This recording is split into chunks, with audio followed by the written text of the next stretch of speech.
Commissioner তোমাদেরকে পরে হুমকি ধামকি দিয়েছে তোমাকে ছেড়ে দেওয়ার পর? ওই দিনের পর থেকে যেদিন থেকে নিখোঁজ মানে কিছু নাই আর মানে সব আমাদের কিছু মানে আমাদের ডাক্তাররা কিছু করে না। কারণে করলো তোমাদের কোনো সন্দেহ যে কারণে করতে পারে আমাদের টাকার জন্য হ্যাঁ টাকার জন্য করতে পারে, কিন্তু আমাদের আম্মুর অত টাকাও নাই।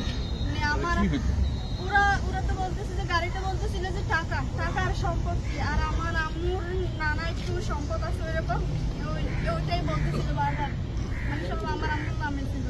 নানার সম্পত্তি এত বড় কাণ্ড করবে। আর আমাদের হচ্ছে একটা আমরা যেখানে থাকি বসত বিরাট, ওইটার থেকে বেশিরভাগ হয়েছে ওইটা আমরা চুড়ো থাকতে একটা কেস চলতেছিল আমাদের ওইটা নিয়ে। ওই সূত্রগুলো মানে হ্যাঁ আমরা হচ্ছে ওদেরকে সন্দেহ করি, কারণ আমাদেরকে যেভাবে দরকার ছিল আমার বাসায় জানে না, কিন্তু ওরা মানে এফবিতে পোস্ট দিছে যে রেবি ম্যাডাম আটক করেছে, কিন্তু আমাদের বাসায় শুনতে জানে না, ওদের থেকে জানছে আমাদের বাসায়। তোমাদেরকে তুলে আনার আগের থেকেই ওরা ফেসবুকে পোস্ট দিচ্ছে যে র্যাব দিয়ে তুলে নিচ্ছে।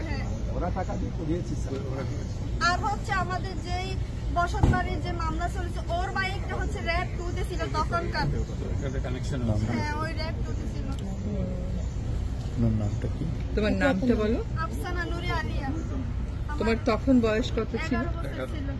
আমার মায়ের নাম হচ্ছে রেজিয়া বেগম রেবি, তখনকার 39 বছর ছিল। কত সালে তোমাকে নিয়ে? 2015 সাল 9 মাস 22 তারিখ। বাবা আছেন? জি আমার বাবা আছে।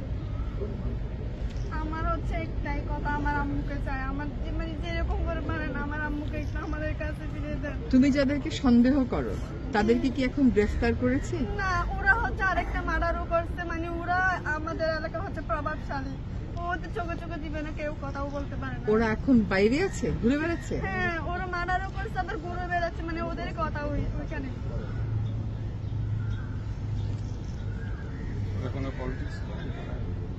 হ্যাঁ ওরা পলিটিক্স করে, আওয়ামী লীগের।